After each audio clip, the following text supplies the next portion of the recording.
Hello everyone. Please tell me, which city are you listening from? What time is it there? It started a few weeks ago, or maybe longer. It's hard to tell, because the days seem to blur together now. But it always begins the same way, with the quiet sound of rain tapping gently against the window. The rain, of course, is just part of the background, the constant hum of it soothing in a way, almost like a lullaby. I never really paid attention to it before, but now, the sound of it feels different. It's like it's always there, waiting.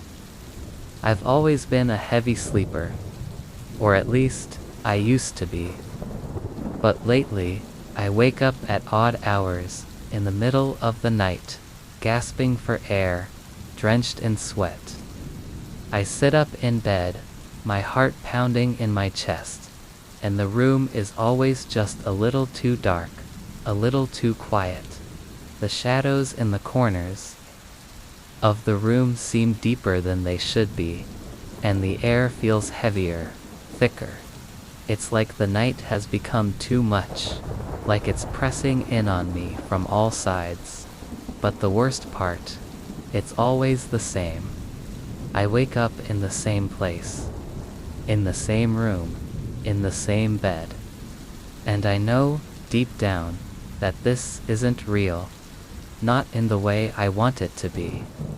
It's like I've stepped into a space between sleep and waking, and nothing is ever truly finished. I can never shake off the feeling that the nightmare isn't over, that I've only awoken into the next part of it. It starts with the walls. They're always the same old, cracked, peeling wallpaper, faded with age, the color of something that used to be bright but is now dull and lifeless. The floorboards creak under my feet as I stand in the middle of the room, staring at the walls, trying to get my bearings. I've been here before, I know I have, and the feeling in my chest tells me I will be here again. I just don't know why. The bed is always the same too. Simple, unassuming, with soft white sheets that smell faintly of dust. The pillows are too firm, the blanket too heavy. It doesn't matter if I toss and turn, trying to find comfort.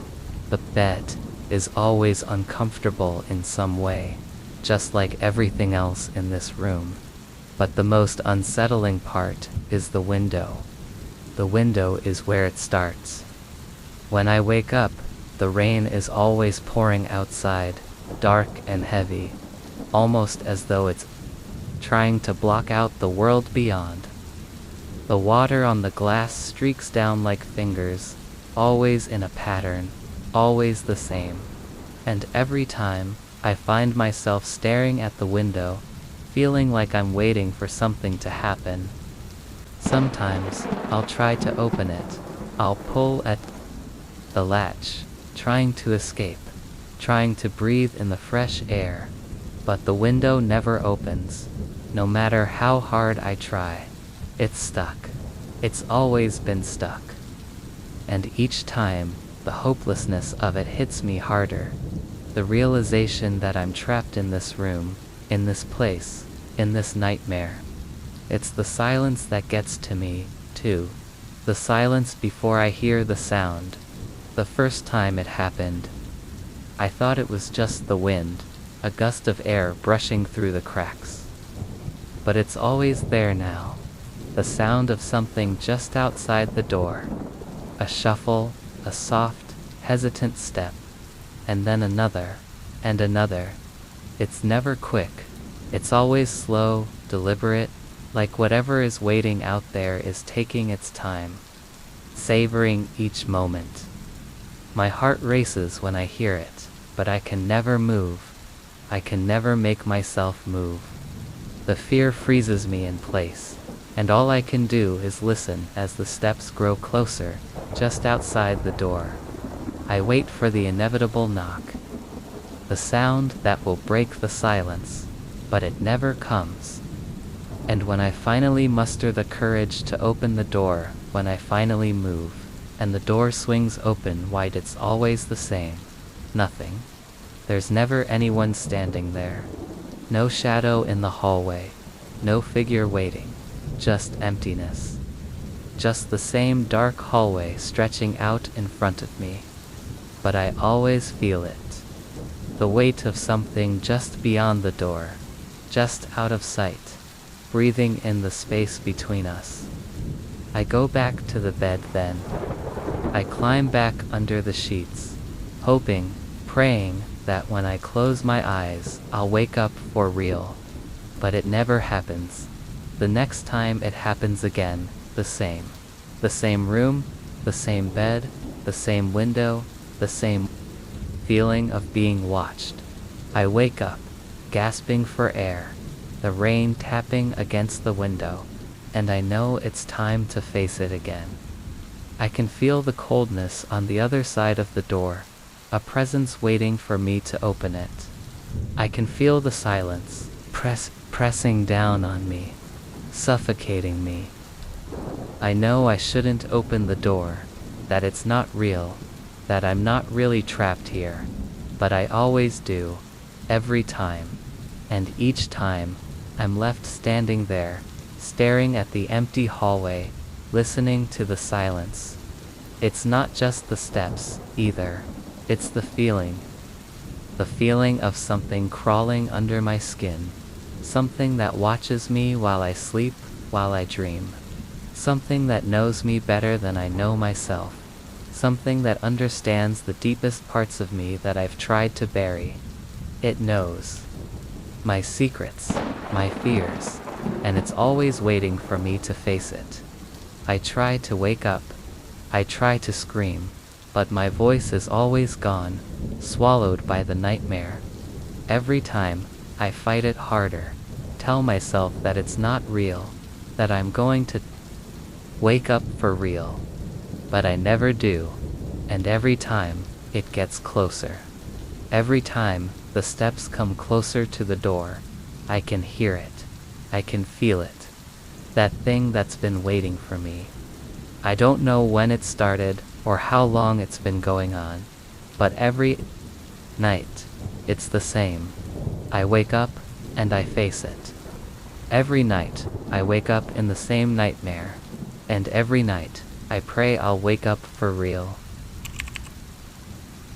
It started out as a dream like any other. You know, the kind, those odd, fragmented dreams where you wake up in the morning and struggle to remember the details.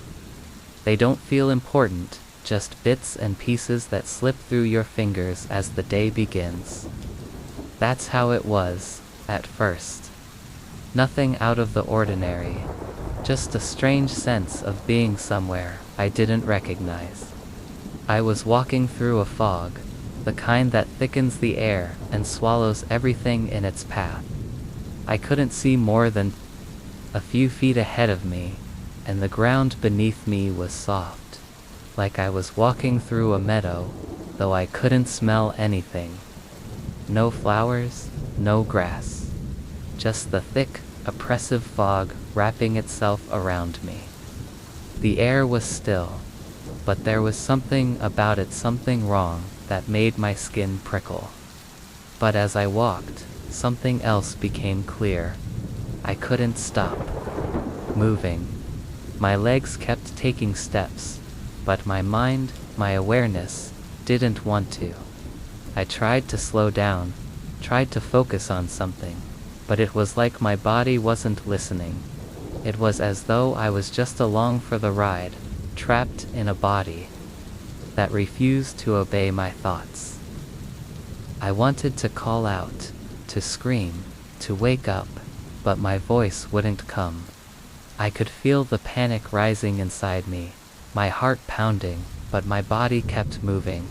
I stumbled forward, my feet carrying me faster now, and for the first time, I tried to look down.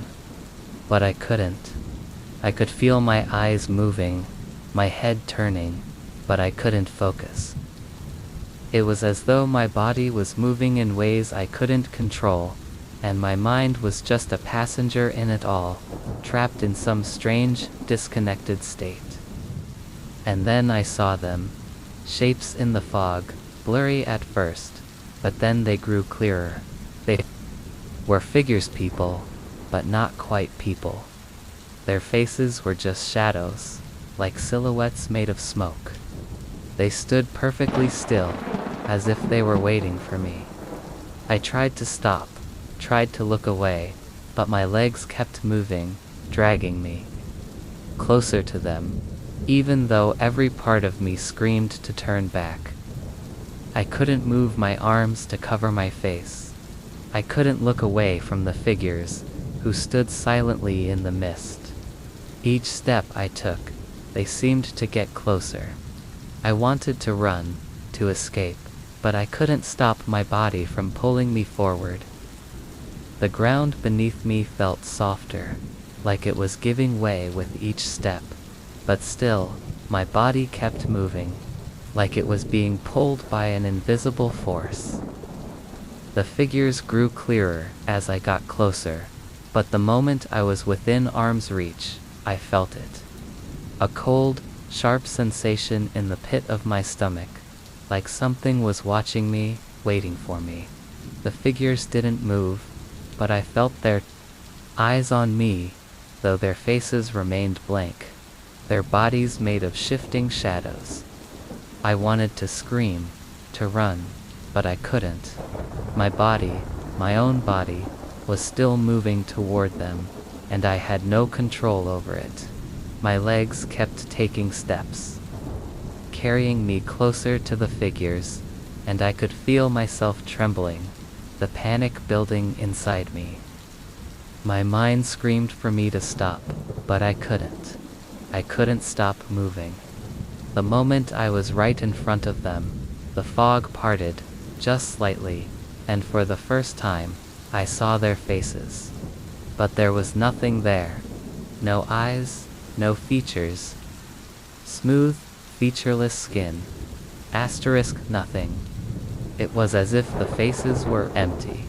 A void where a person's face should have been. I reached out with my hands that weren't supposed to be mine. Hands that moved without my permission. I tried to stop them, to stop myself, but I couldn't. The figures didn't speak, but I heard their voices in my mind. They whispered things to me, things I couldn't understand, but the words seemed so familiar. And then, all at once, everything stopped. The fog around me thickened, the voices faded into a low hum, and the figures disappeared into the mist.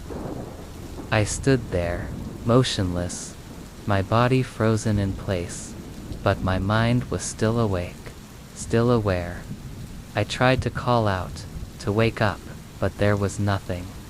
No sound, no feeling, just the cold, empty silence of the mist.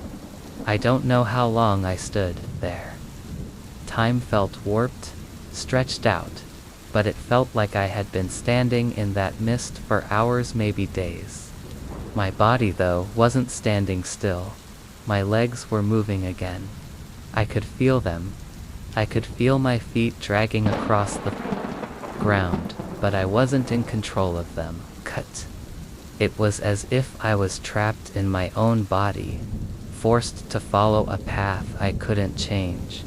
I had to wake up. I had to escape.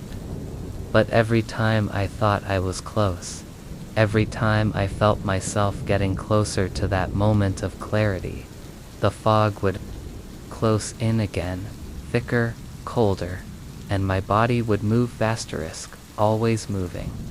Never stopping asterisk, another set of figures, another shadowy figure watching me, waiting. I don't know when it happened, but eventually, I woke up. Or at least, I thought I did. I opened my eyes, gasping for air, the real world coming into focus. The soft glow of the streetlight outside my window, the gentle hum of the refrigerator, the familiar sounds of the city at night. I was in my bed, safe, sound, and awake. But the feeling that something was still off, something was still wrong, lingered. I tried to shake it off. I tried to convince myself that it was just a dream, just the exhaustion catching up to me. But as the hours passed, I couldn't stop thinking about it. The figures, the fog, the feeling of being trapped. And then, when I turned to face the window, I saw it. The shadow. The same shadow I had seen in the dream, standing just outside the window, unmoving, watching. It didn't make sense. It couldn't be real. It had to be a trick of the light, the reflection of a passing car, something, anything to explain it away. But the shadow didn't move. And the worst part, I could feel my body responding. My legs began to shift under the blanket, pulling me toward the window, just like in the dream. I'm still awake, I told myself. This is real. I'm still here, but my legs are moving, and I can't stop them. And the shadow is still waiting. I never really paid attention to the way time worked, at least not until it started changing. It was subtle at first, just a few little things that didn't quite add up, things I thought were mere coincidences. But then it became impossible to ignore. It started on an ordinary Tuesday night, nothing out of the ordinary. I had come home from work, tired but content. The usual routine: eat, shower, watch a little TV, and then sleep. I went to bed around 11, curling up under the covers. The comforting hum of the city outside lulling me to sleep. It was the kind of night where you don't even think about anything too deeply. Just rest. Just sleep. But when I woke up the next morning, the world had changed. At first, I didn't notice anything. It was early, and I was still groggy, my mind foggy from the night's sleep. I got up, went through my usual morning routine. Shower, coffee, breakfast. But as I glanced out the window, I noticed something odd. The buildings across the street were different. The architecture had changed, not drastically, but enough to make me do a double take. The apartments had been white and sleek. Now they were a pale blue, with rounded edges, more modern looking. My heart skipped a beat. I thought I was still half asleep, my mind playing tricks on me. But the more I looked, the more I realized I wasn't imagining things. The skyline had shifted. The street signs were in a different font. Even the smell of the air was subtly different, fresher, cleaner. I shook it off, figuring I was just adjusting to the day, but it lingered, that feeling that something was off. It wasn't until later that I noticed the other changes. Little things, like the news on TV. The headlines were all the same, yet the stories seemed slightly different. There were people in the news I didn't recognize, events I didn't remember happening. It was like my memory had warped overnight. I spent the rest of the day trying to push it all out of my mind, focusing on work, but there was an undeniable weight in my chest. Something wasn't right. The more I looked around, the more I saw things that didn't belong. The cafe I went to every morning had a new sign outside. The bookshop I passed on my way to work had moved down the street. It felt like the world I knew had somehow shifted, and I had missed it. That night, I went to bed, hoping that sleep would help me make sense of everything. I tried to reassure myself that it was just exhaustion, that I was imagining things. But deep down, I knew it wasn't. And then, I woke up again. This time, the changes were more noticeable. The buildings across the street were different again.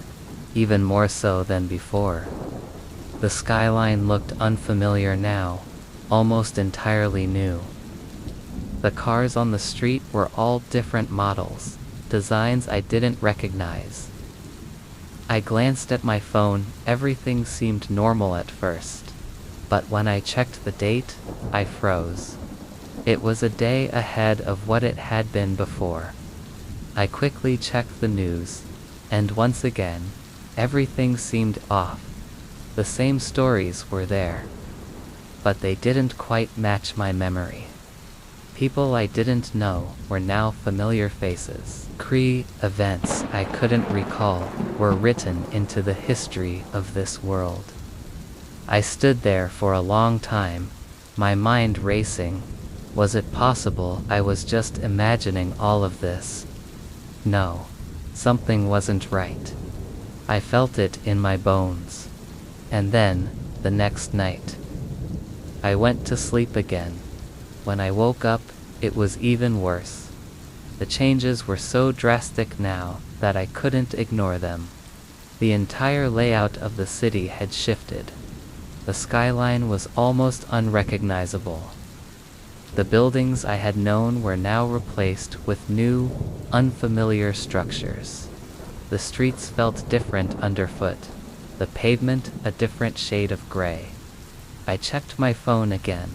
The date was completely wrong, a day ahead of where it had been, the day before.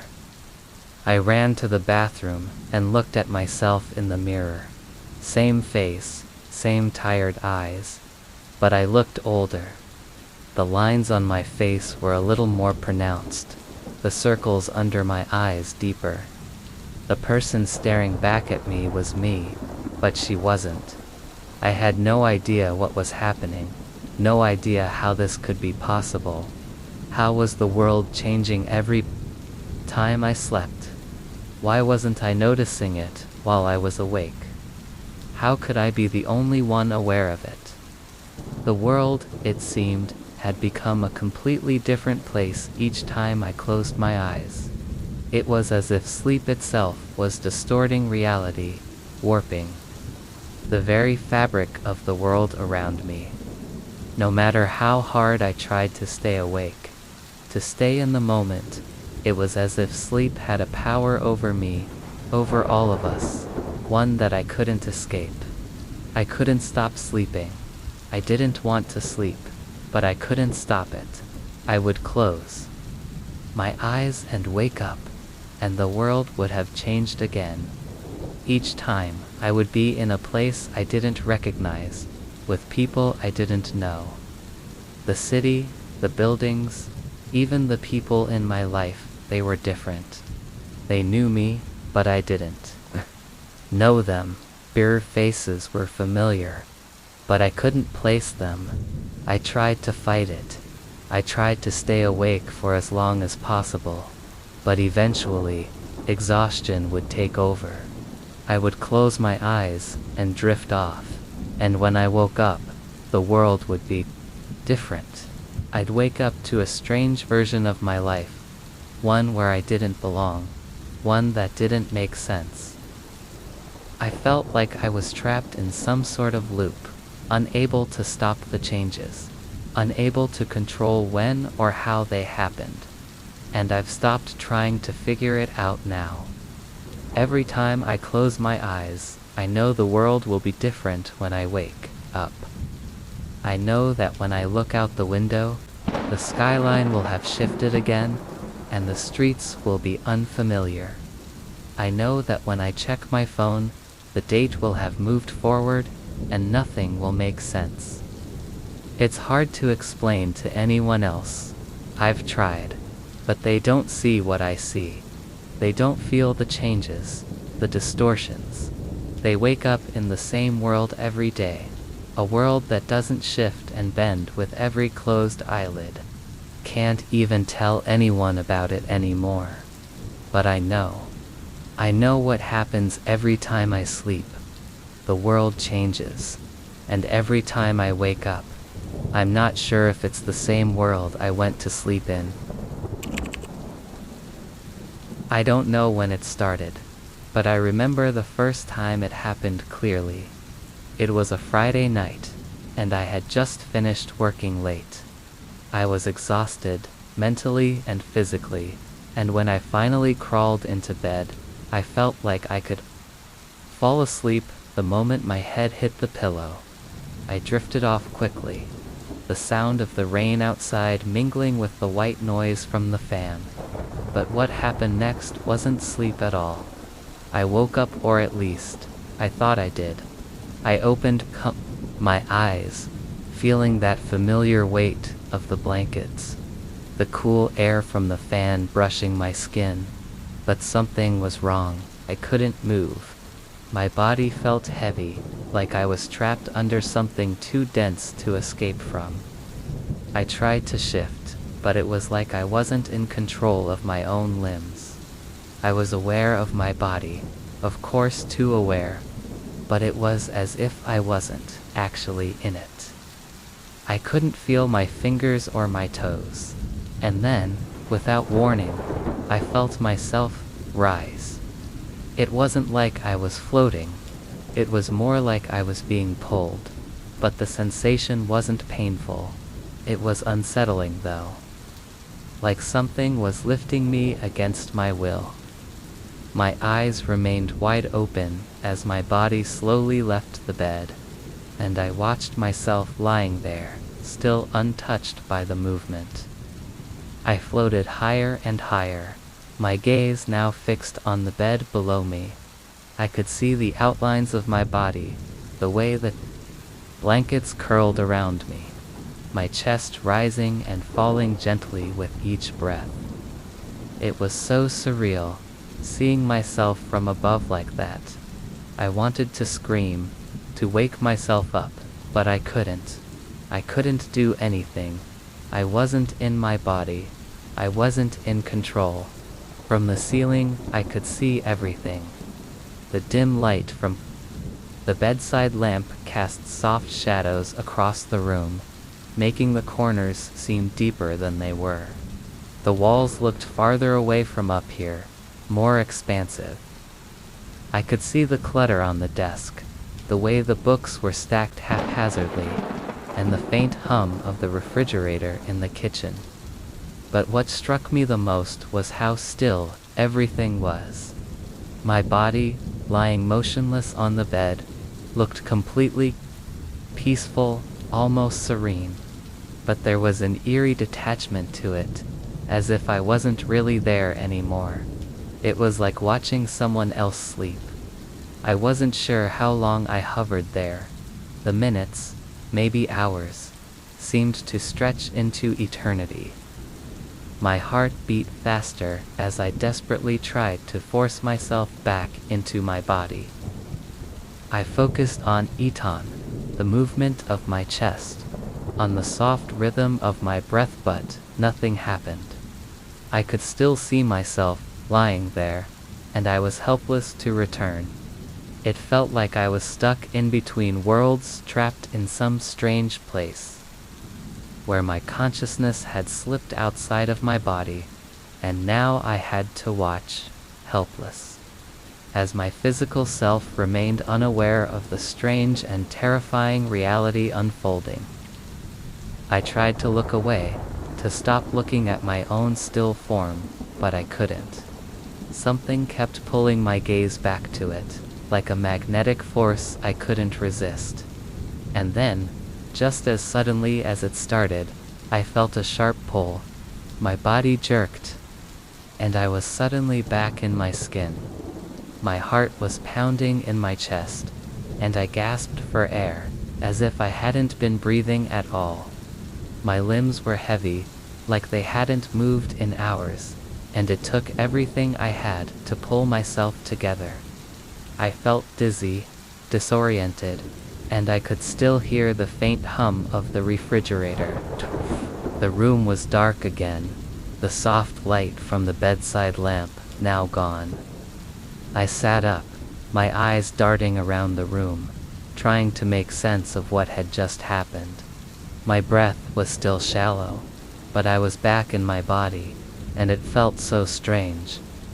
I reached out, touching the bed, feeling the cool fabric beneath my fingertips, trying to ground myself in the reality of it. But I couldn't shake the feeling that something had changed. That whatever had happened in that moment where I had watched myself sleep from the ceiling wasn't just a dream, it was real. Somehow, in some way, I had been outside my body. I had seen myself in a way that felt unnatural, like I wasn't supposed to witness it. The next morning, I tried to ignore it. I told myself it was just a vivid dream, something my tired mind had conjured up after a long day. But as I moved through my morning routine, I couldn't shake the feeling that something was off.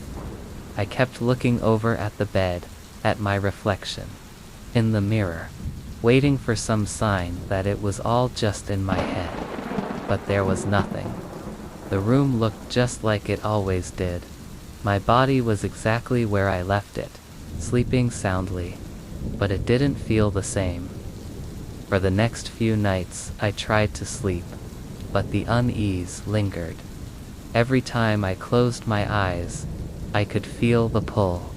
I could feel the same disembodied sense of being outside of myself, watching from above, as though something was waiting for me to slip again.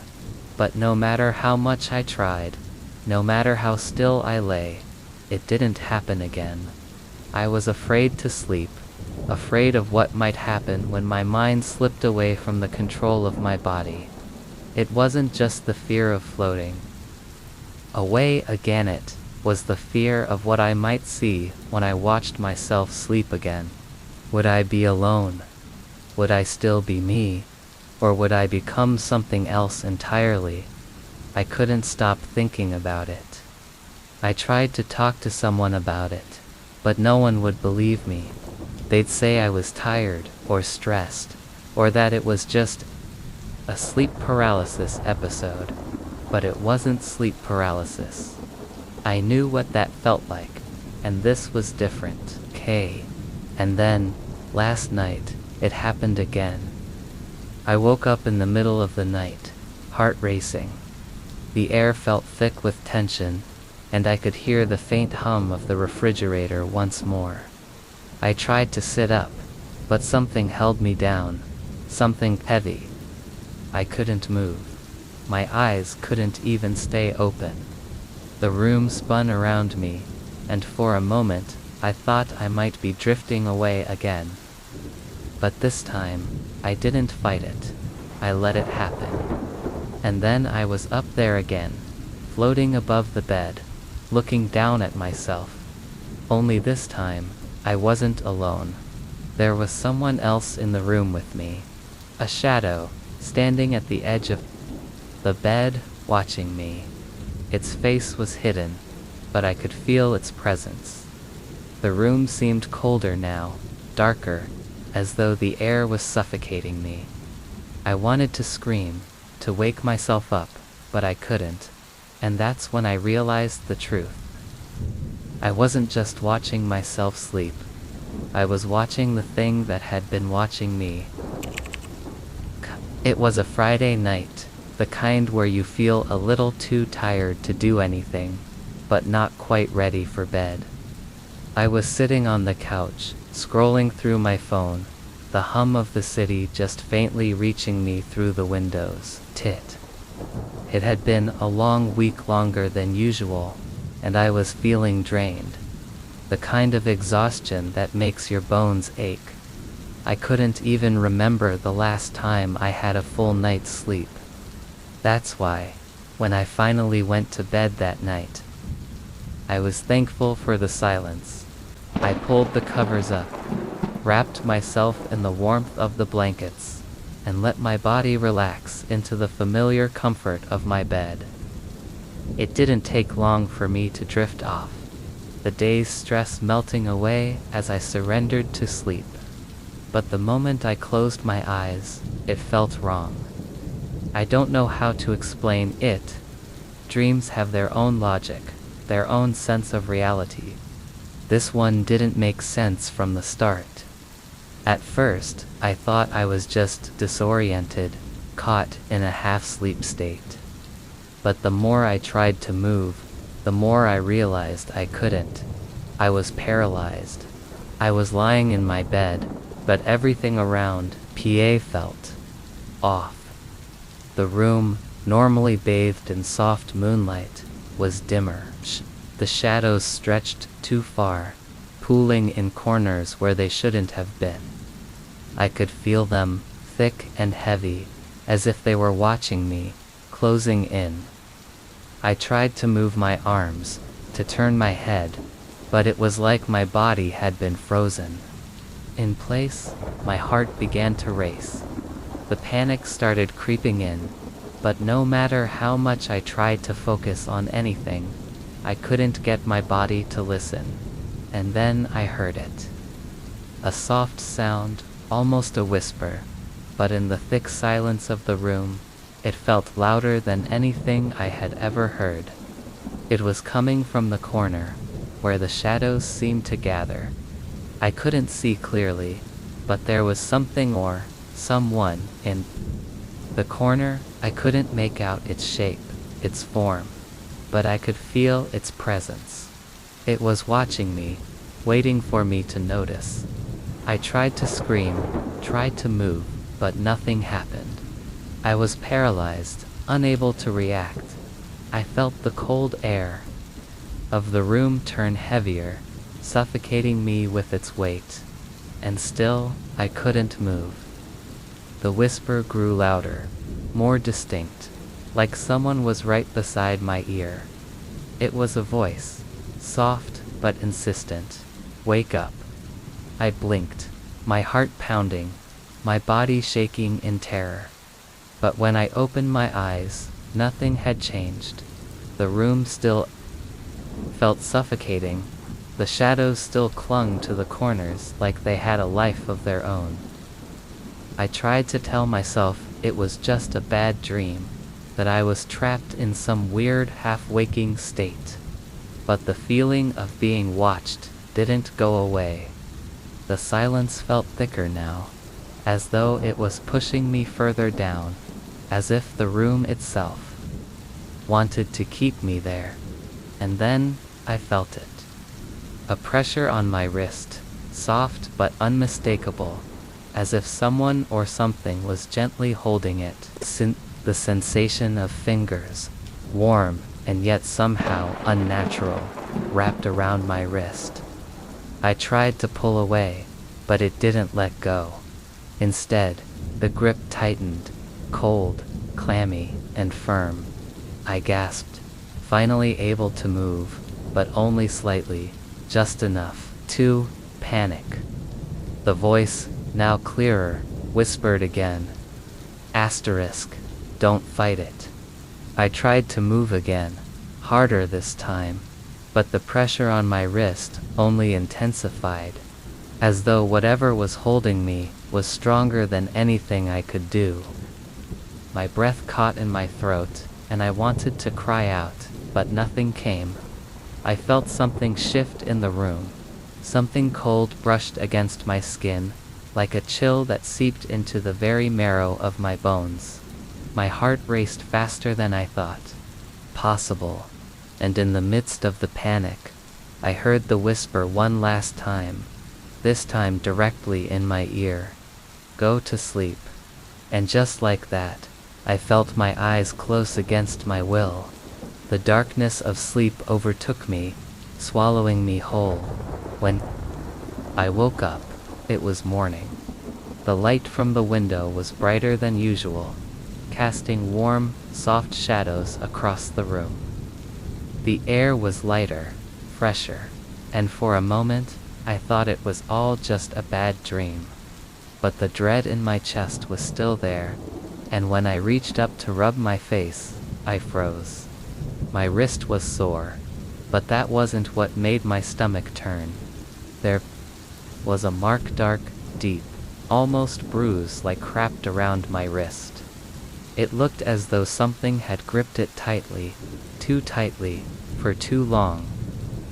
It was the kind of mark that didn't fade quickly. the kind that lingers, like a lingering memory you can't shake. I stared at it for a long time, trying to make sense of it. The skin around the mark was raw, like it had been scraped or pressed. And the deep blue of the bruise seemed to pulse with a life of its own. I tried to brush it off, thinking maybe I had slept on it wrong, or that it was just the weight of the blankets. But I couldn't shake the feeling that it wasn't just a mark, it was something else. It felt like a warning, a reminder. I got out of bed, my legs shaky beneath me, and I went to the bathroom. As I looked into the mirror, I noticed something else. A faint scratch along my cheek, just below my eye.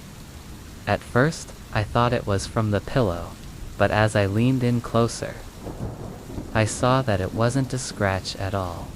It was something deeper, something that had been made. It looked fresh, like something had raked across my skin in the middle of the night, just as I lay there, unconscious. I could barely bring myself to look at it for too long. I turned away from the mirror and tried to breathe, but the feeling, the same one I had during the dream, that suffocating, pressing weight, was still there. As though something was watching me, waiting. And as I stood there, trying to make sense of it all, I heard it. The faintest whisper, almost too soft to be real. Asterisk, go back to sleep. Asterisk, I spun around, my heart hammering, but there was no one. There, just the empty, quiet apartment. The same apartment I had lived in for months. The mark on my wrist, the scratch on my face, the voice. I don't know if it was a dream anymore. I don't know if I ever woke up at all. But I can tell you this much. Something followed me back. It's still here. I can feel it, like a presence, always just behind me. And when I lie in bed at night, I can't help but wonder if I'm asleep or if I've just fallen deeper into the nightmare, and if it's waiting for me to close my eyes again. It started a few weeks ago, on a night much like any other. I had just moved into a new apartment, the kind you find when you're looking for somewhere cheap, somewhere quiet. The walls were thin, and the floorboards creaked under every step. But the rent was good. I figured I could get used to the odd noises. I always had. I didn't notice it at first. Not really. It was one of those small things that you dismiss as nothing. Just the clock on the wall. An old, second-hand model I picked up at a flea market. The kind that ticks with a slow, deliberate rhythm. The numbers clear but not particularly flashy.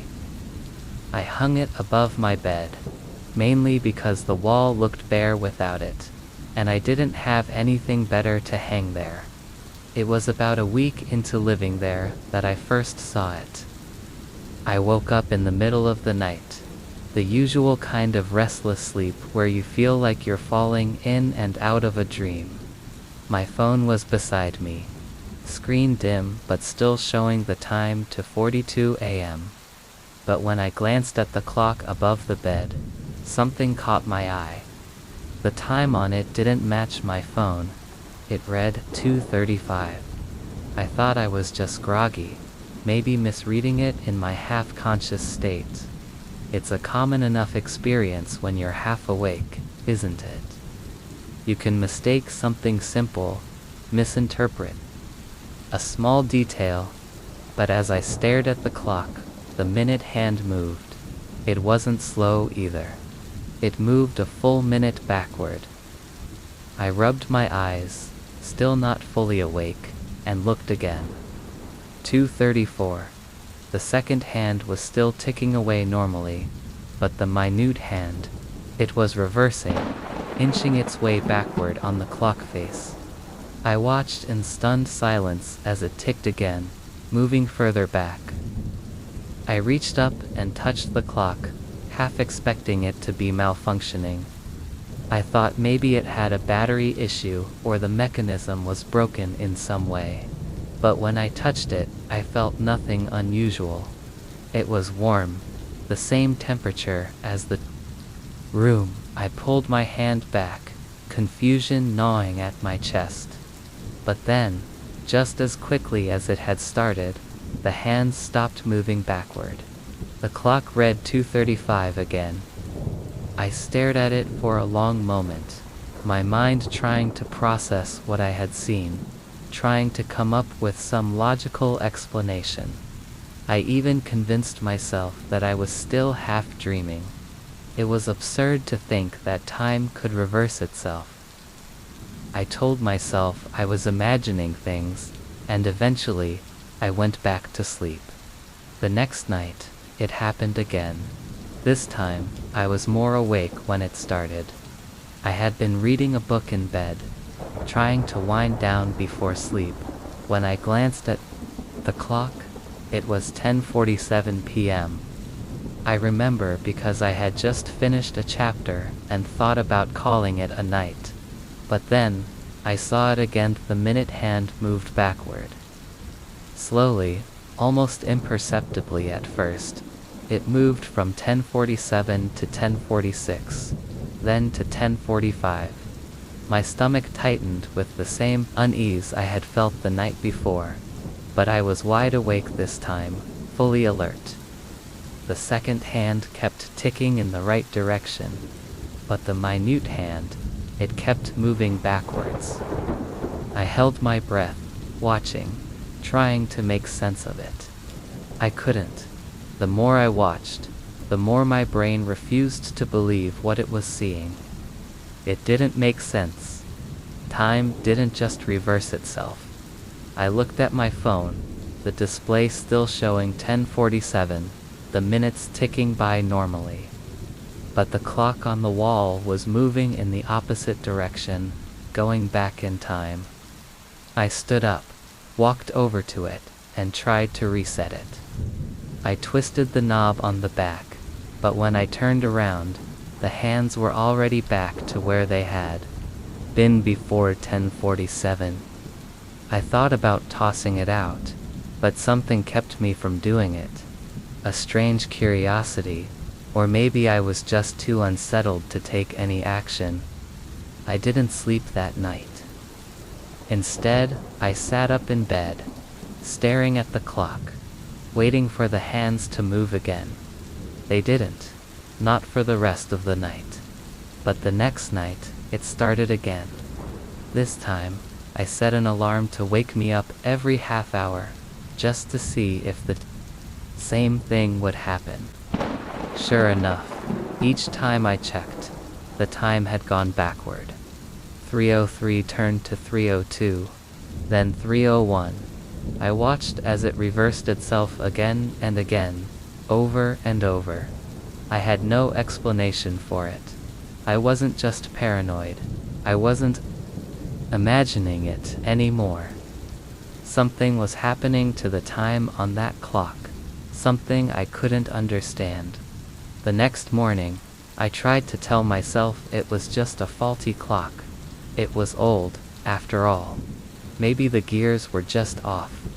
But even as I said it to myself, Kunchi-boo, I knew it didn't make sense. Nothing about it made sense. Time doesn't work like that. It doesn't just go backward. That afternoon, I went out and bought a new clock, hoping to put the whole thing behind me. But when I got home, I noticed something chilling. The new clock was sitting on my bedside table, its hands ticking forward normally, but when I looked up at the wall, I saw it again. The old clock was still there, its hands moving backward. I ran to the wall, heart pounding in my chest, and tore the old clock from its mount. But even as I held it in my hands, I felt the cold, unnerving sensation that it wasn't finished. It wasn't over. The hands were still ticking backwards, despite the clock no longer being on the wall. I tried to destroy it. I threw it across the room, smashing it into pieces. But when I came back later, the pieces were gone. The clock was whole again, sitting right back where it had been. The clock continues to move backward every night, no matter what I do. I've tried everything, disassembling it, resetting it, throwing it away, even giving it to a friend, but every night, when I close my eyes, I hear the soft ticking. I wake up, and I watch the hands turn backwards again, slowly, methodically, like it's counting down to something. Time doesn't move forward for me anymore. It goes backward, over and over, and I don't know how to stop it. The clock is the only thing that's constant. It doesn't matter if I wake up in a different place, or if the room looks different, or if I try to get up and leave. The clock is always there, ticking backward, pulling me into a place I can't escape. And every night, when I fall asleep, I wonder what happens when time finally runs out. It started innocently enough. The first time, I thought I had just misremembered something, a simple mix-up of days or events.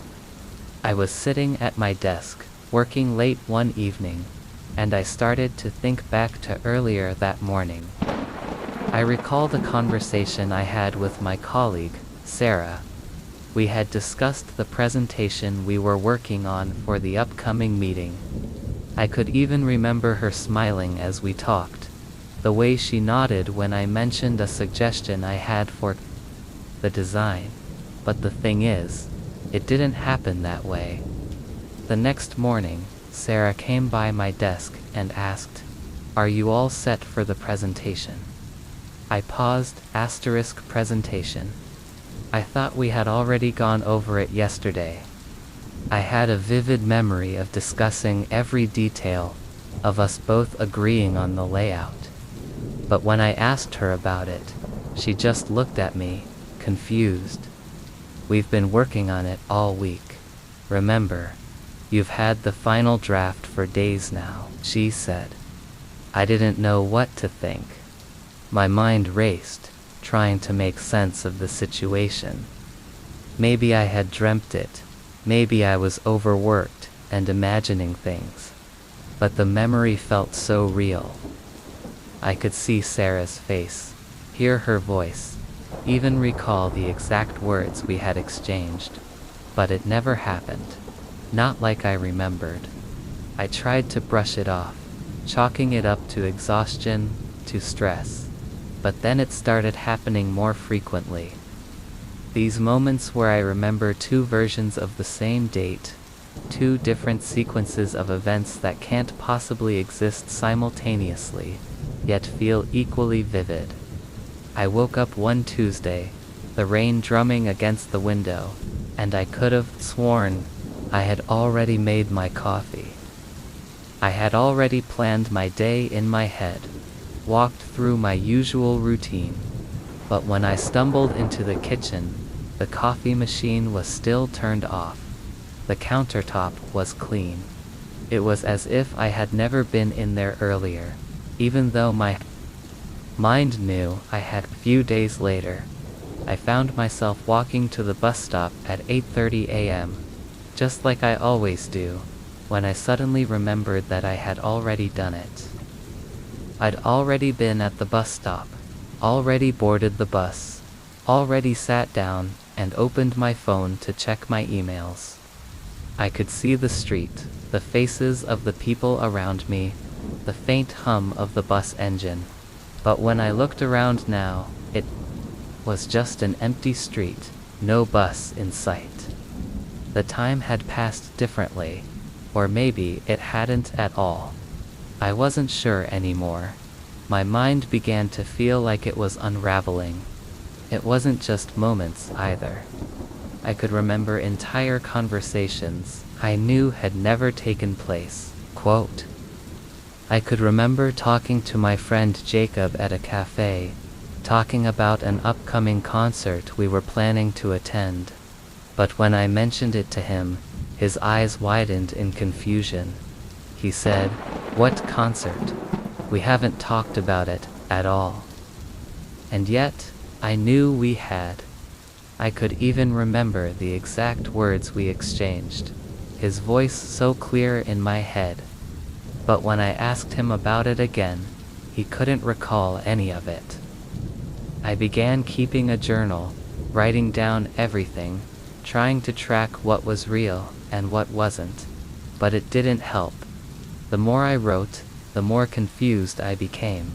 One day, I'd remember making a phone call to my mom, asking about her plans for the weekend. I'd remember hearing her voice on the other end of the line. But the next day, when I called her again, she'd sound surprised. "You already called me yesterday. You're being forgetful, dear." She'd say, "Am I?" I'd ask. But my mind felt foggy. Had I already spoken to her? Or was this the first time? Was this the version I had missed? The more I thought about it, the more it felt like there were two parallel versions of every day I was living. Two distinct paths that split, then merge again in ways I couldn't understand. Sometimes, the events I remembered seemed so mundane. Just normal occurrences that anyone might forget or mix up. But other times, the memories were significant. Things that felt important, like conversations, moments with friends or family, decisions I made. But these two versions of events couldn't exist at the same time. They just couldn't. The worst part, though, was the feeling of déjà vu when I realized I'd already been here.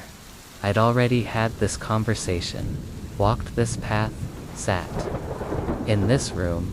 My life, once distinct and linear, had become a blur of overlapping versions, and I couldn't tell where one ended and the other began. I tried to explain it to my therapist, but she just nodded, as though I was describing normal stress. "This happens sometimes," she said. "Your mind is processing things in a different way, possibly because you're feeling overwhelmed." But I knew it wasn't just stress. I could feel it. Something was wrong. I could sense the shifts, the moments when reality changed. Like the fabric of my life was being pulled in two different directions, and I was stuck somewhere in between. It was like I was living in a world where nothing stayed constant, where the rules of time didn't apply, and I couldn't remember which version of reality I was in. Was I in the moment I was supposed to be, or had I slipped into another one? The feeling of dread began to weigh heavier each day. Every time I went to bed, I wasn't sure if I'd wake up in the same world I fell asleep in. Sometimes, I would wake up with a start, my heart racing, knowing something had shifted, but I couldn't pinpoint what. There would be small changes. New plant in the living room, a different color on the curtains, a photo I didn't recognize on the fridge. It was like the world was slowly changing around me, but I was the only one who noticed. I don't know if I'll ever get used to it. Every night, I wonder which version of the world I'll wake up in. Every morning, I wonder if I've already lived this day. But no matter how many times I try to ground myself in the present, the past keeps slipping away, and all I have is the faint, unsettling feeling that I'm not living the same life anymore. And I'm scared that one day, I'll wake up and realize I've lived it all before, or that one day, I won't wake up at all. I keep waiting for the day when the two versions of my life finally collide, when I can no longer tell which path I'm on. And when that happens, I don't know if I'll be able to find my way back. It's strange how the mind works. How it can create something so real, so vivid, and then just let it go. I'm still not sure how I got here, but I know that every morning, when I wake up, I can feel it. The absence, the emptiness, the aching loneliness that grips my chest before my eyes even fully open. Her name was Emily, or at least, that's what I called her. I don't know if it was the way she laughed, or the way she always seemed to know exactly what I was thinking. But there was something about her that felt so real. She was there, always present, always around. The kind of person you meet and think, this is it. This is the person I'll always have by my side. She was everything I needed, everything I wanted. She felt like a part of me, as if we had always been intertwined in some unspoken way. But the thing is, Emily was never real. I first realized it when I woke up one morning and the bed beside me was empty. The room felt wrong, too quiet, too still. At first I chalked it up to sleepiness, maybe even to the stress of everything that had been going on in my life. But as the day went on, I kept expecting her to show up. She was supposed to come by in the afternoon, bring coffee, and we'd talk about nothing and everything all at once, just like we always did. But she didn't show up. That night, I waited for her, but she never came. No phone call, no text, nothing. I sat by the window, looking out at the street below, half waiting for her to walk up the stairs, laughing as she always did, or for her to ring the doorbell, her voice calling my name from the other side. But no one ever came. And when I finally checked my phone, I saw that there were no messages, no missed calls. I tried calling her, but it went straight to voicemail. I didn't know what to make of it at first. I thought maybe she was just busy. Maybe she had lost her phone. Maybe she had gotten caught up with something. But as the days passed, I started to realize something I couldn't ignore. Emily hadn't just been absent physically. She was gone. In every way, her apartment was empty. No one had seen her in weeks. I couldn't find any trace of her anywhere. That's when I remembered. She never really existed, at least not in the way I thought she did. I don't know when it happened. Was it a dream? Was she just a figment of my mind?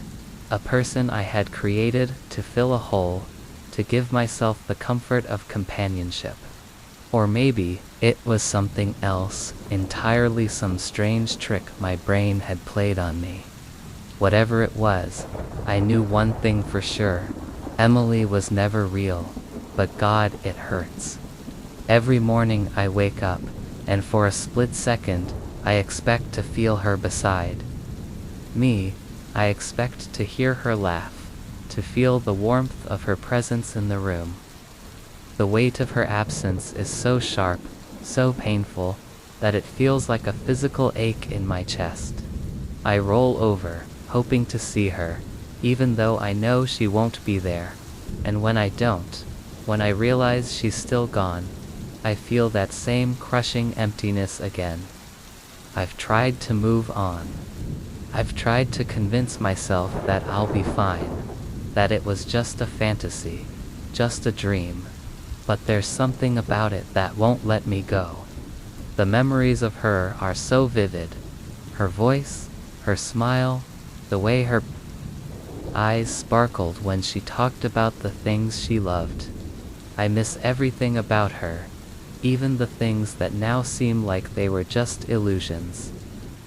I miss the way she made me feel like I wasn't alone in the world, like there was someone out there who truly understood me. It doesn't make sense, I know. I should be able to move on. I should be able to accept that she wasn't real, that she never was, Kath.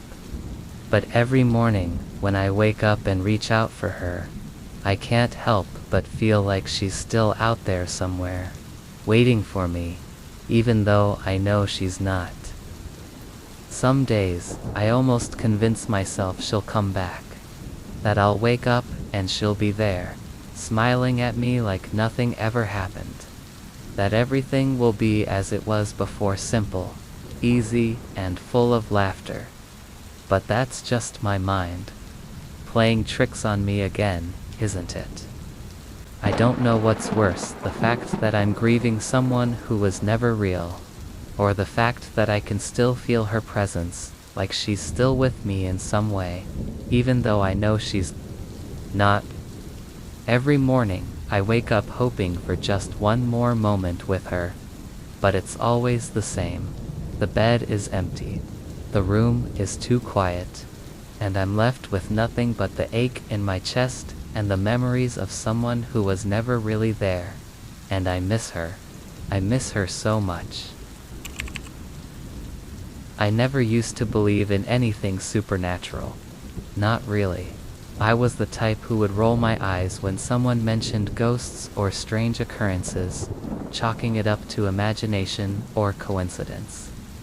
That was before it started happening to me. It all began with the mirror. I had just moved into this apartment, a small place in an old building that I found online. It was perfect for niche peep, cozy, quiet. The kind of place where you can shut the door and forget the world exists outside. The only problem was that the bathroom was small, and the mirror above the sink was positioned awkwardly. It was the kind of mirror you have to lean forward to see your reflection properly, and I never liked how it framed my face at odd angles. It felt wrong. So, one evening, I decided to rearrange the bathroom a bit, moving the mirror slightly to the left, so I could stand farther back and see my reflection clearly without leaning. At first, it felt like a simple change, just something to make the bathroom feel a little less cramped.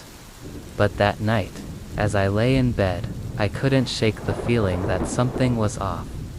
I didn't hear anything unusual or see anything that would have made me nervous, but there was a slight shift in the air, a subtle pressure that made me feel restless, as if the apartment itself had changed.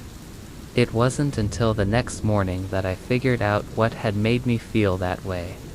I woke up, stretched out under the covers, and glanced toward the bathroom. The mirror was reflecting the bed behind me. My body, tangled in sheets, still half asleep. The reflection seemed to catch a faint shift in the light as the sun filtered in through the blinds. But then I noticed something strange. There was someone else in my bed. I blinked hard, convinced that I was still groggy, that I was imagining things.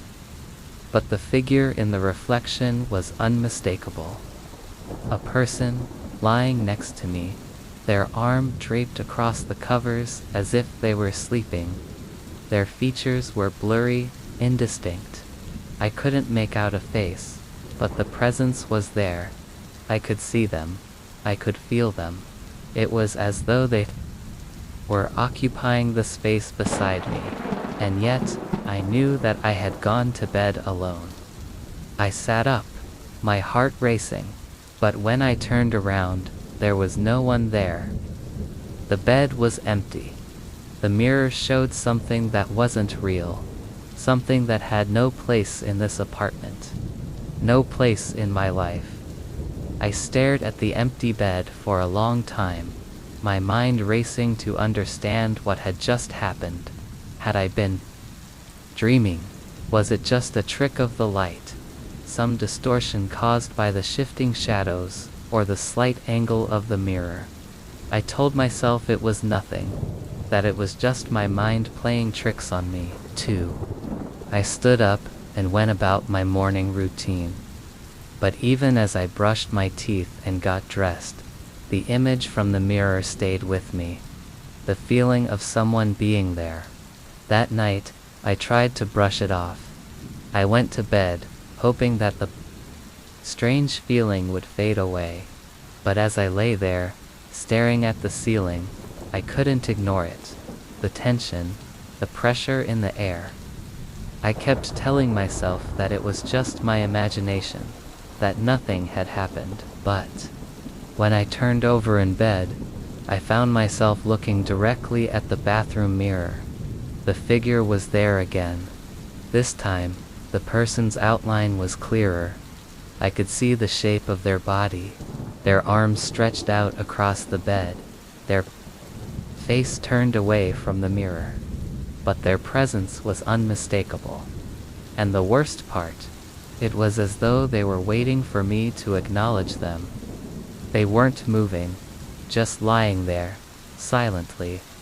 It felt like they were aware of me, as if they knew I was looking at them. I shot up in bed, turning around quickly, but the bed was empty. I held my breath, straining to hear anything, but the apartment was still. The silence in the room was suffocating, as though the air itself was holding its breath, waiting for something. I stood up, my legs shaky, and walked to the bathroom. The mirror reflected the room behind me, but it was just the empty space. No figure, no person. I stood there, staring at my own reflection in the mirror, trying to make sense of it. I felt ridiculous. This is all in your head, I told myself, but deep down, I knew it wasn't. It wasn't just a dream. It wasn't just my imagination. I went back to bed, but sleep didn't come. My mind kept racing, the image of the figure in the mirror replaying in my head, over and over again. I tried to close my eyes, tried to push the thoughts out of my mind, but the feeling of being watched, of not being alone lingered. It happened again the next night, and the night after that. Every time I lay in bed, the figure appeared in the mirror, just as still, just as silent. It was always the same. A person lying next to me, their features blurry, their body motionless. They never spoke, never moved, they just waited. And every time I turned around, there was nothing there, only the empty bed, the empty room. I began to avoid the mirror, but it didn't matter. The presence, the feeling of someone else in the room, was constant. It wasn't just in the mirror anymore. It was in the air, hanging over the bed like a dark cloud, always waiting. And every time I went to sleep, I could feel it. Someone else there, lying next to me, watching me, even though I couldn't see them. The worst part, I started to recognize the details of the figure, the shape of their body, the way their arm rested across the bed, the way their hair lay against the pillow. It wasn't just random anymore. It felt personal. It felt like I knew them. And then, one night, it changed. I woke up, just like every other night, in the same bed, in the same apartment. The rain was softly tapping against the window, the city's distant hum, echoing through the walls. I turned over, my heart already racing. The mirror reflected the bed, but this time, there was no figure. I felt a wave of relief. Maybe it was finally over. But then I noticed something. A small detail, something that hadn't been there before. The sheets where the figure's body had been, they were warm, and I realized with a sinking feeling that I had been sleeping next to them all along. It started on a Tuesday night, when I fell asleep on my couch after a long day at work. Nothing special, just the usual tiredness that follows me home. The kind of exhaustion where your eyes are too heavy to fight, but you push yourself to stay awake just a little longer. I remember leaning back, the TV still murmuring in the background. the soft hum of the fan spinning above me. And then, nothing. The next thing I remember, I was in my bed. I woke up, confused, at first unsure of how I got there. My body felt like it had moved on its own, as though I had gotten up in the middle of the night and climbed into bed without even realizing it. But that didn't make sense. I was certain I had fallen asleep on the couch, not in my bed. The room around me looked exactly the same, familiar calm, nothing out of place, but something felt off. The air was still thicker than usual, and the shadows in the corners of my room seemed deeper. I rolled over and glanced at the clock. On my nightstand, 3:15 a.m., that's when the unease settled in. I had been asleep for less than an hour, and yet, it felt like the night had already stretched on much longer. It was the first moment I felt the pull, the faint, nagging feeling that something wasn't right. I tried to shake it off, telling myself it was just sleep inertia, the disorientation you feel when waking up from a nap. But as I lay there in the dark, the silence in the room felt heavier, almost suffocating. I felt like I was being watched, but I couldn't pinpoint where the feeling came from. It was as if the air itself was watching me. I forced myself to close my eyes and drift back to sleep. But every time I tried, I couldn't shake the feeling that I wasn't alone in the room. The bed felt too warm, the space too tight. I shifted in the blankets, trying to get comfortable, but something felt off. I couldn't escape the sense that I was trapped, not just in my room, but in something deeper. And then, it happened again. I woke up. At least, I thought I did. The room was dark, the familiar sounds of the night outside filtering through the walls. But when I glanced at the clock, it said 4:15 a.m. An hour had passed, yet I felt no more rested. I still felt like I had just woken up. I blinked in confusion. The room looked exactly the same. The bed, the nightstand, the lamp on the corner of the room, all in their usual places. The stillness of the night clung to the space, and I felt it again. That weight, that watching. I shook my head, trying to steady myself. This was ridiculous. I couldn't have fallen asleep again that quickly, could I? I decided to sit up and check my phone for any messages, hoping that would distract me. But when I pulled the phone from under my pillow, I saw it again, another clock. The one on my phone, the one I had checked earlier when I first woke up. 4:15 a.m. I stared at it. It was exactly the same as the other clock in my room, no difference. That's when the first thread of panic started to form in my chest. Had I just woken up, or was I still dreaming? Had I never actually woken up from the couch in the first place? I couldn't remember. I couldn't be sure anymore. Everything felt like it was slipping just beyond my grasp, like I was stuck in some sort of in-between state, too aware to be asleep, but too trapped to be fully awake.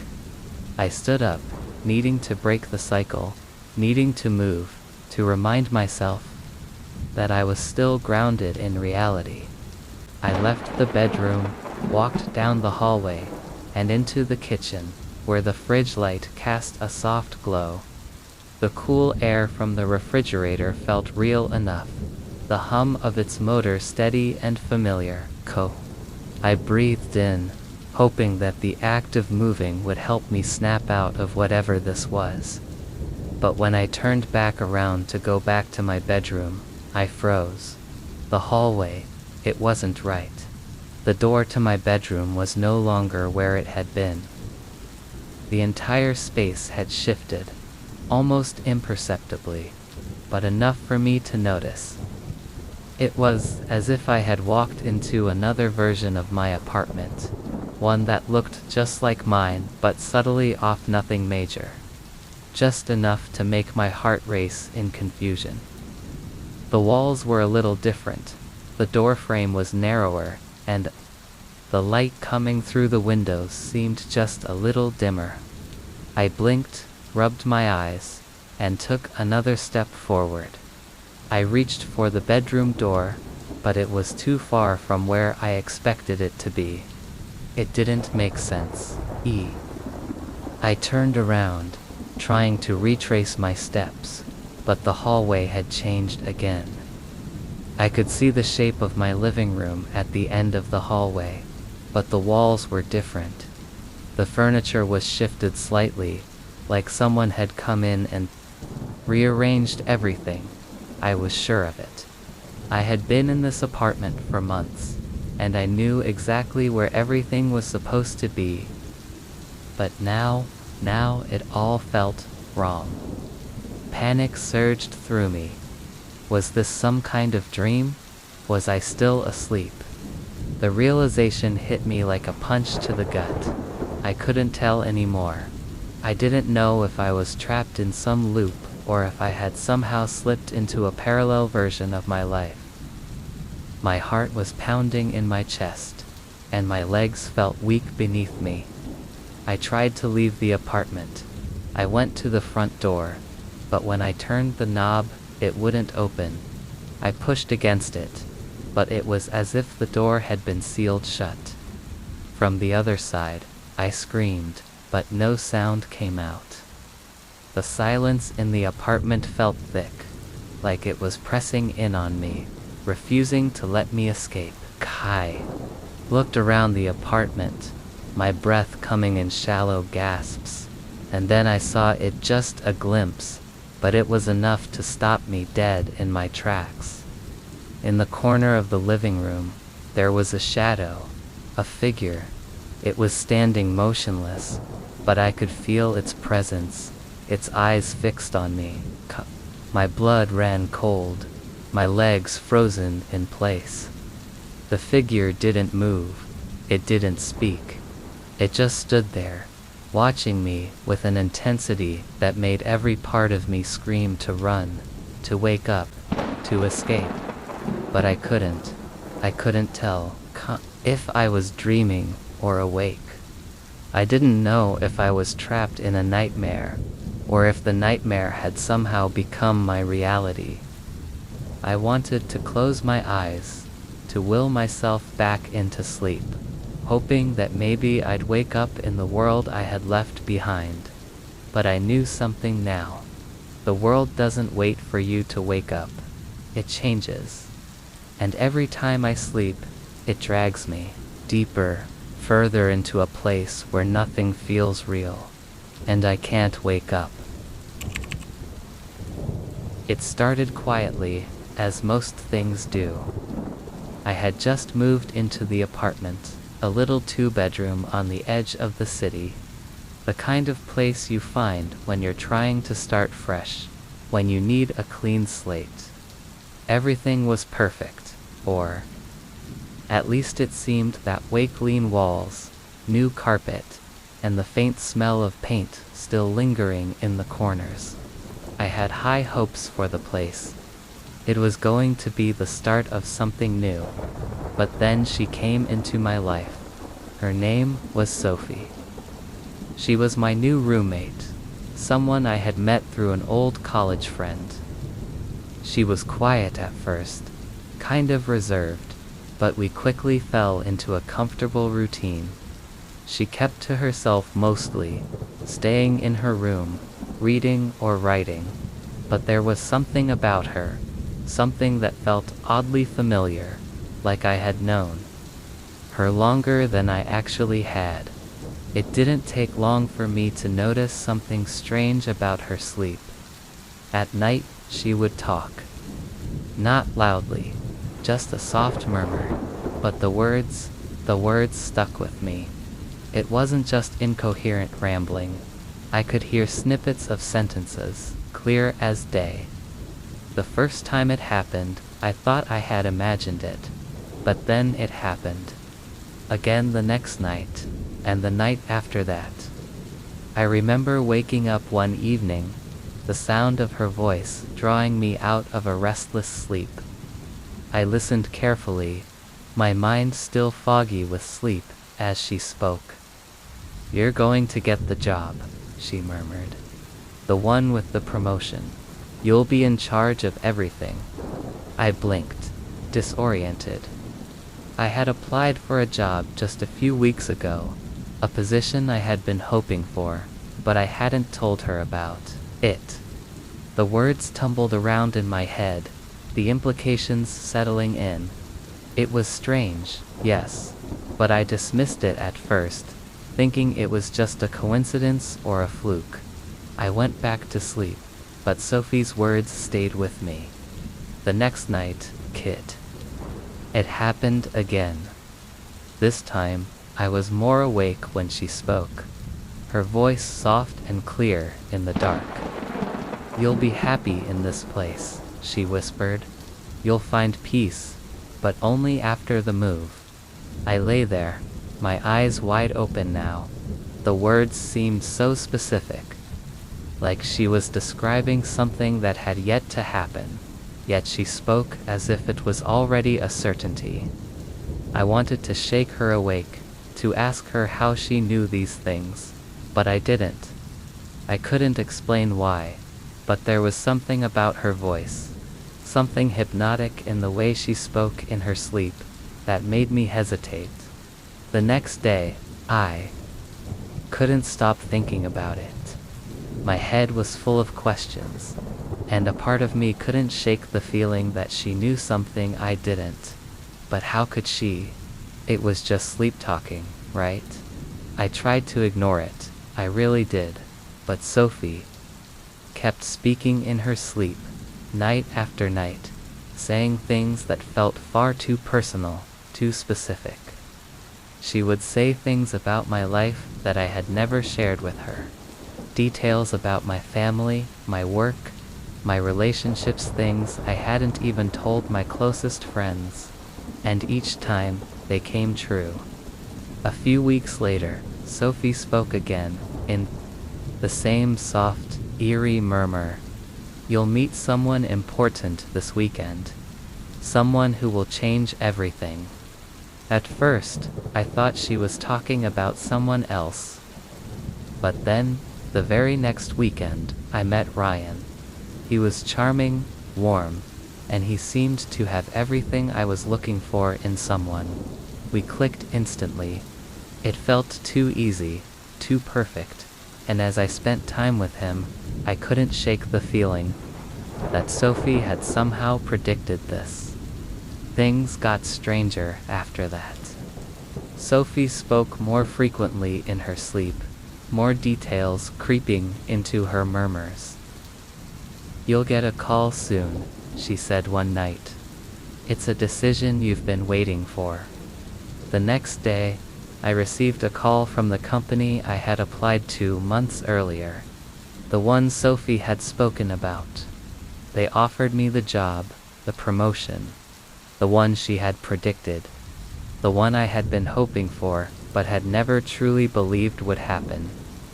I couldn't stop thinking about how Sophie knew. How did she know these things? It wasn't just random chance anymore. These weren't vague predictions. These were specific, personal, and everything she had said had come true. But it wasn't just my future that she spoke of. One night, in the middle of her sleep, she whispered something that made my blood run cold. "You'll be in danger soon," she murmured, the words quiet but sharp. "You'll be tested, but you'll make it through." I froze in bed, heart pounding in my chest. I didn't understand what she meant, but I couldn't shake the sense of dread that washed over me. Why would she say something like that? The days that followed felt heavy, like I was walking through fog. I didn't know what she had meant, but I couldn't help but feel like something was coming, something I couldn't control. And then, it happened. It wasn't anything obvious at first, just a strange series of coincidences. A missed train, a strange encounter at work, a conversation I didn't remember having. But slowly, everything began to spiral. I started receiving odd messages from people I hadn't spoken to in months, and strange things began to unfold in my life. Things that didn't quite add up. But it wasn't until I received a call from Ryan, the man I had met weeks ago, the one Sophie had predicted, that I understood. He was in trouble. He needed me.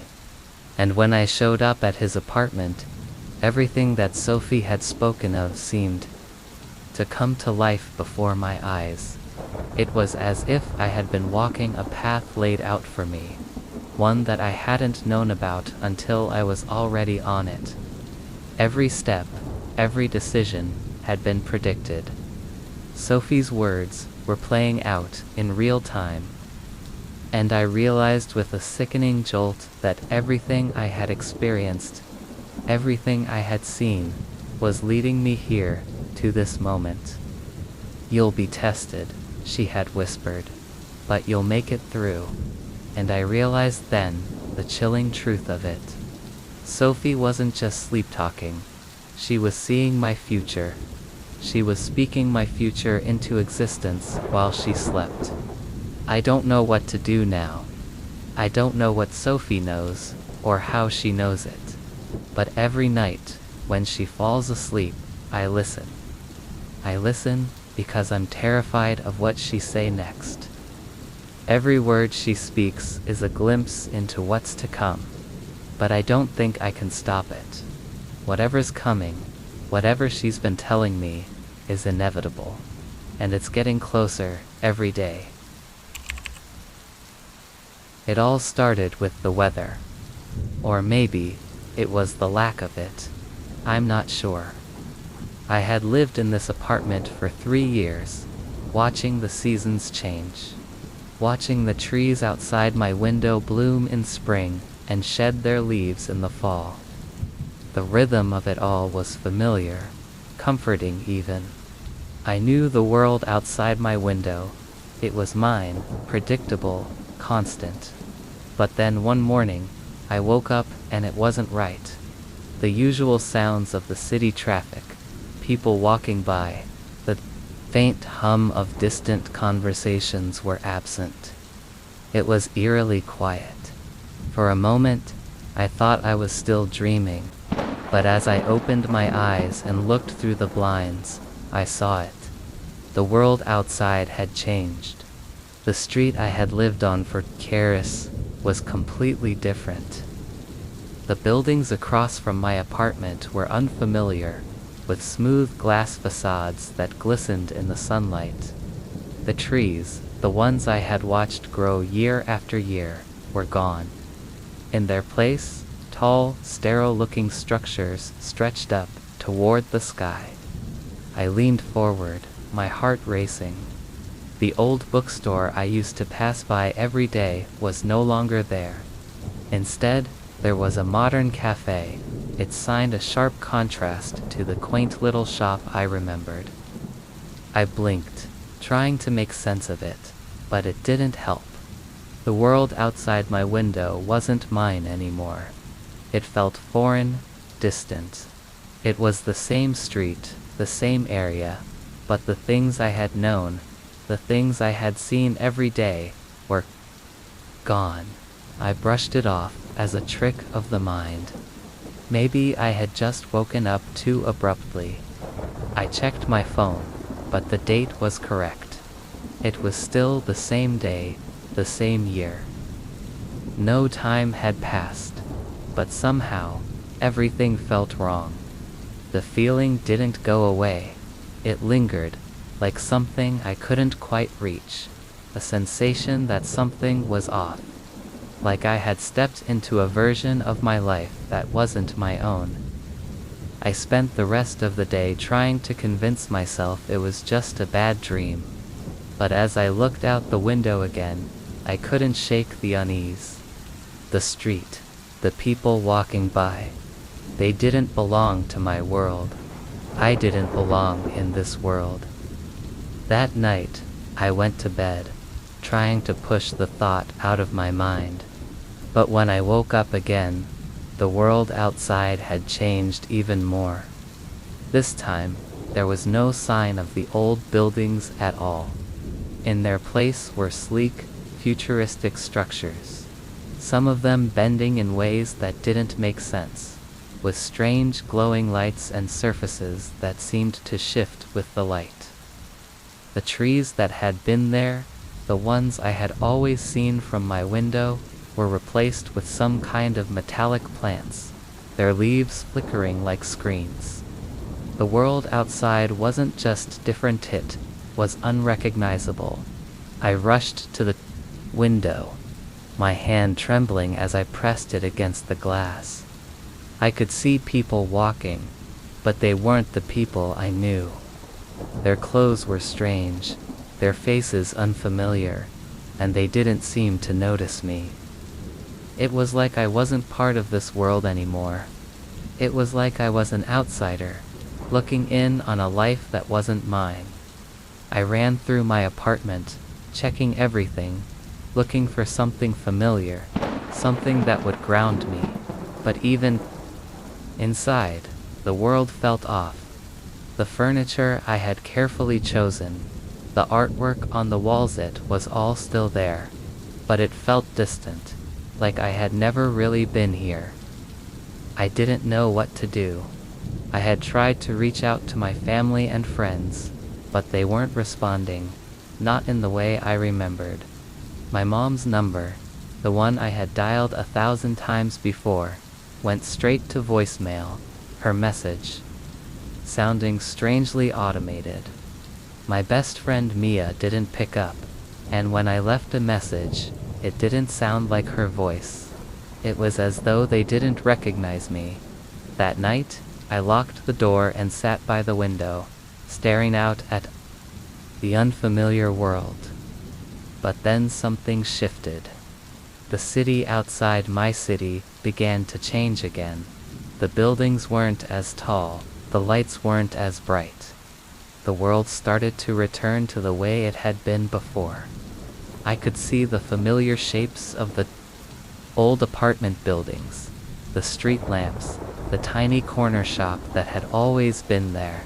The air felt different, too familiar, like a memory I was finally able to grasp. But as I looked closer, something felt even more unsettling. I wasn't sure when it happened, but I realized the people outside had changed. The figures on the street didn't look quite like the ones I had seen earlier.